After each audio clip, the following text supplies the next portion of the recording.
y'all, welcome to the spinning bug. I am working on dog fleece right now and creating roll legs for spinning, and I thought I'd do a short video on how I do my blending. I don't have a drum carder. I did, but I did not like it. It was not for me. And so I use a blending board. Hand carders are my favorite go-to, and so I sold my drum carder, and I kind of wish I didn't, but at the same time I'm glad I did, because you know I enjoyed my blending board more. I'm working with dog hair, making roll legs, and I'm just gonna show you what I do for making roll legs for this dog hair. And what I've noticed is that you do have to blend some dog hair with another type of wool, and so what I'm using is a merino wool with dog hair, and this is kind of like a shepherd mix. I've already created 10 ounces of roll legs, and I found these. Here's a tip for the day. I use, if you have a cat, they have Temptations, the cat treats. This is the largest Temptations container that they have, right? So instead of throwing away, I'm like, I think these will hold my roll legs. Well, you know, these hold 12 ounces. I make my roll legs into about 1 ounces, and this holds about 12 ounces of roll legs squished in. And so all my roll legs, it's fun because I get done with that. I just stick them in there and squish them down, and it's ready for spinning. So just kind of, who knew? I was today years old when I found out that these containers were great for roll legs. Cat treat containers, or whatever containers you have around, you know, but it's going to keep them nice and neat until you do. So I'm just going to do a quick video on the roll legs, on how I process it. And you know, I don't know if there's a right or wrong way. I'm not going to tell you this is the way to do it. It's just how I do it, and what works for me. And so I'm always open to suggestions, ideas. I'm always learning from others, because that's what you do in life, right? Is learn from others. And I am self-taught. This is not a business. It's a hobby for me because I enjoy doing it. All right, let's get started here. So this is a handmade blending board that my husband made me. It was just a plain piece of wood, and he ended up creating the stand so that way it stands up.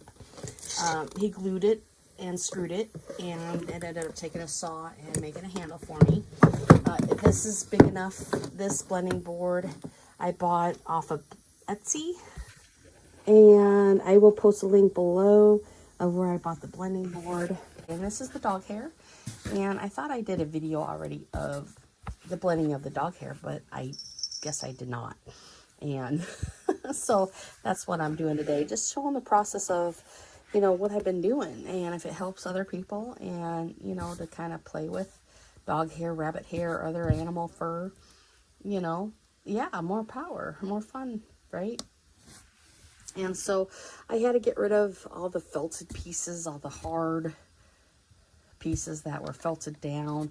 These are all soft. Non-felted pieces. These are ready to go. And so by the time I get done, I'll probably have about 10 ounces of dog hair and merino mix. So I usually start off with 1 ounce of merino wool at a time. And 1 ounce seems to do just fine. And so these are the tools that I use for my blending.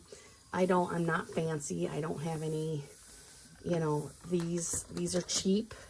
Once you get into spinning and stuff, once you get into the wool work, and it gets really expensive. So, you know, make it yourself.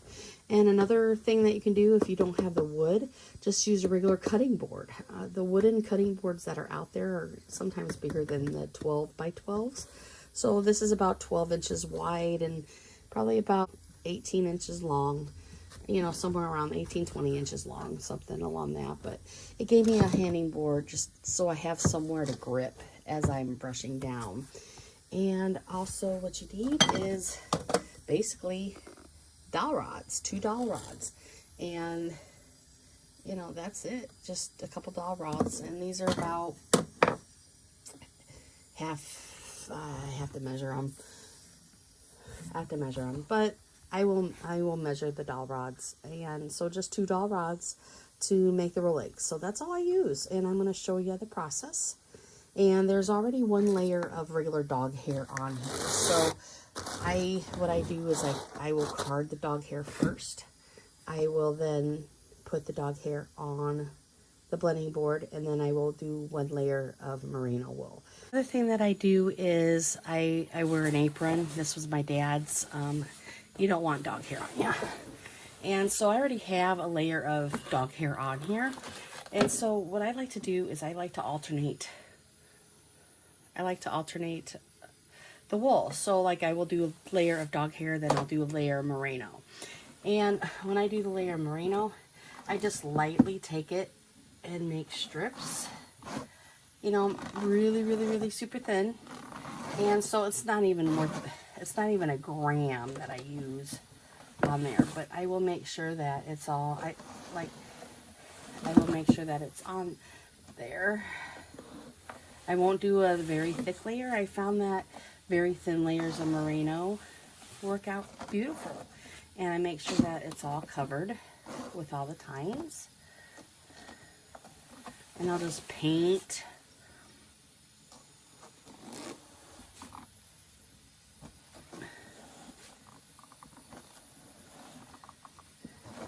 I'll just paint a very, very thin layer of merino on there. After each layer, I just take the dog brush, make sure, because the tines are up, I just go the opposite way so that the tines are down. And I'll just take it and blend it into the dog hair. So that's layer 2. I usually like to pile it on until the wool covers up the top of the tines. Alright, and then I'll take some dog hair and I'll put it on the carding board. Very thin layers.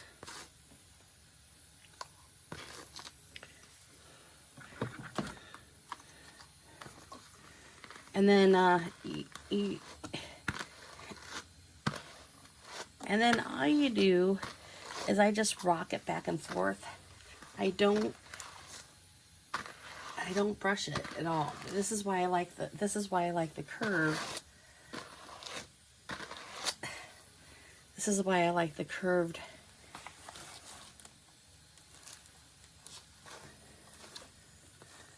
This is why I love the curved Ashfords, and I'm sure you could get other brands or non-brands, but I love the curves, and it just makes it so easy. So I just rock it off, and it separates the wool, and I'll do that a few times. Hopefully that's showing up and not my arm here. So as I'm working it, it'll also pull it up there. So after when that's carded, I'll do that a couple times because the dog hair is already pretty much separated. And then I'll just pull that off. And I'll just paint with the dog hair. And then I try to get the dog hair going in, the hairs going in the same direction. Just because if you don't, it's harder to spin. And then I could take that too off.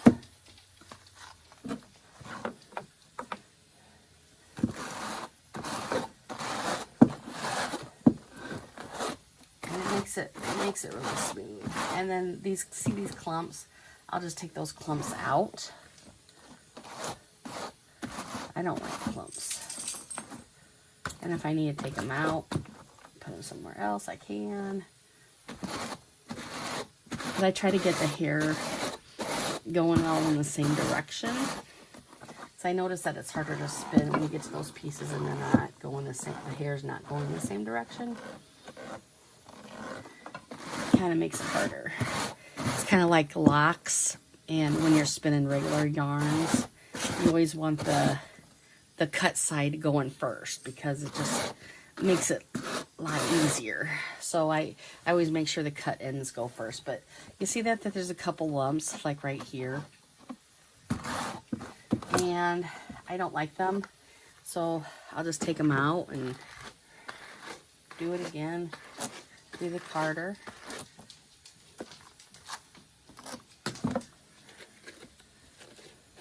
Take it out and then just push it back down in there. But I try to get the hair going in the same direction because that'll make it like way easier.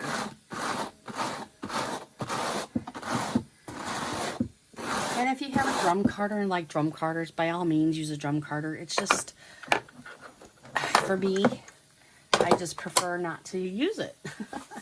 And then after when I get done with that, I'll take the merino and paint a layer of merino, just a very thin layer. And I'll keep going. Usually about four. I'll usually do another layer, usually about 4 layers. 1, 2. This is my second one, so 3rd layer.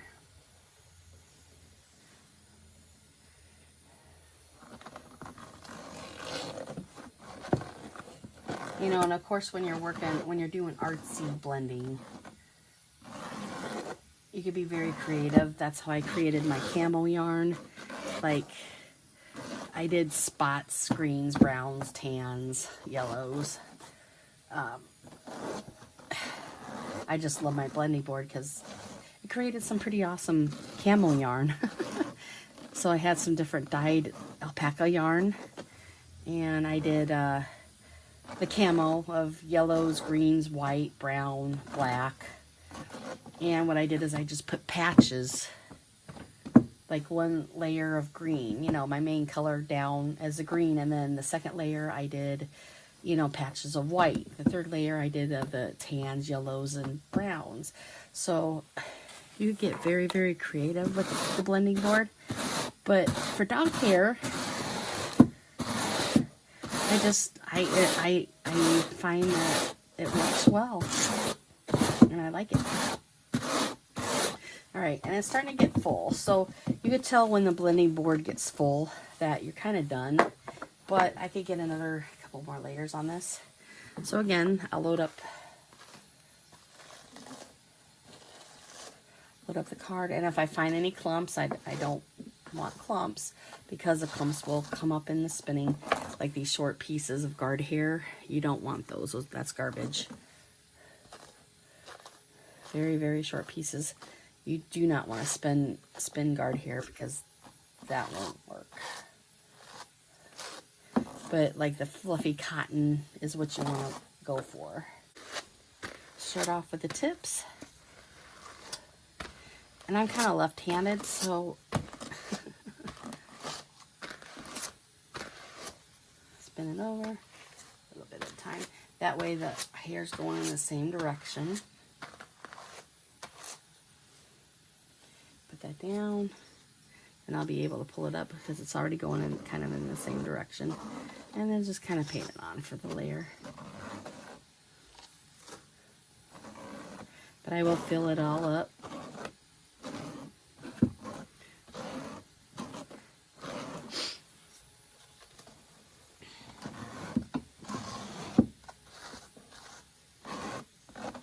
And the extra wool gets to empty spaces.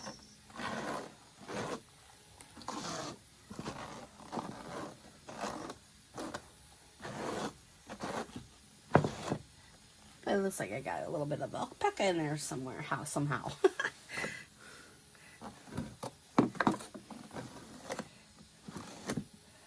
So, and then take the rest of the blending from there, kind of pull it down. But every layer that you do of dog hair, you want at least 1 layer of merino. Because that way it kind of gives a 50-50 blend. And if you want to use more merino, the better, because dog hair don't really have the barbs to spin to stick.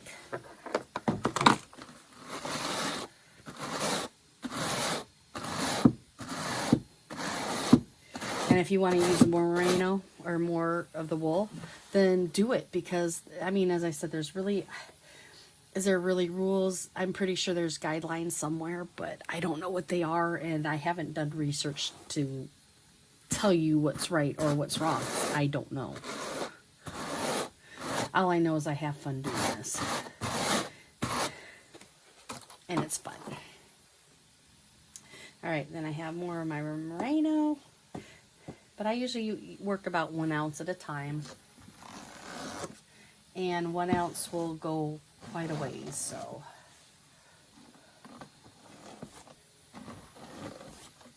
That'll be a very thin layer of merino.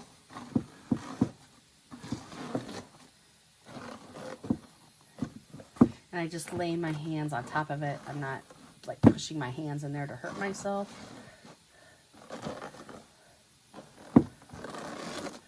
Again, you want it to go the same way. That's not too thick. I can use that merino for the rest of the way down. But you do want a good covering of merino all the way down. I will always start with dog hair, and I will always end with merino. But that's just my process, okay? And so what I do is I take my bee comb. I'm going to hold it, and I'm just going to take the bee comb and lift up the edges. And this will, and I usually do, I don't know, about 1 inch or so. But I want a good enough bottom to have the dowel rods grab something. Okay, that has to stay. Alright, and then I'll put a dowel rod underneath. Another dowel rod goes on top. And I'll just roll. And then as I'm rolling, I will pull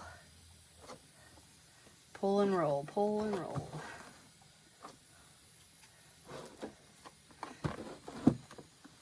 And if you're worried about the stuff that gets stuck up underneath, all you gotta do is take the bee comb again and lift it up.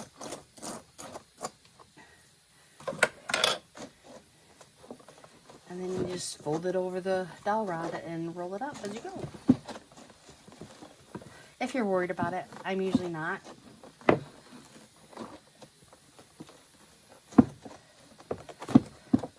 But I like lifting up and pulling.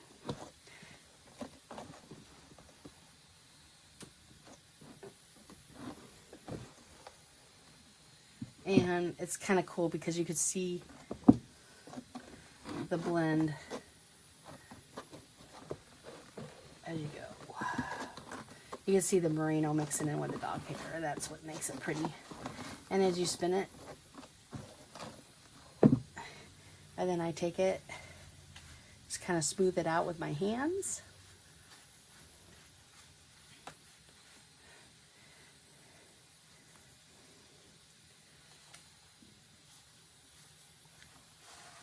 And I pull, and I'll pull one dowel rod out, and then that makes it easier to pull the rest of the row leg out. And then I just take the row leg and just roll it up. Roll leg and just kind of like roll it up. And okay, so that was the basic of the row legs, and I appreciate everybody's comments about not being able to hear on a couple of my other videos, and that it was not much for a tutorial on my Kiwi 3. I am actually going to redo those videos with the dog hair. So when I get ready for spinning up the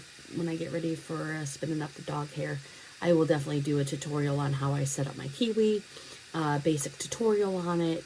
I absolutely love this wheel. The flyer wheel, I love the bigger art yarn flyer wheel, but I've also learned some tricks that you have to do to it, because the guides on them. I'm not a fan of the guides, and I found a trick to fix that. So I'm going to share that with you guys with the next video I do of the tutorial. And thanks for watching. Thanks for letting me know. I appreciate all the comments, the loves. And subscribe if you haven't. If you want to see some more. And I appreciate your time. I appreciate your watching. And thank you so much. Have a great time. Have happy crafting and happy spinning.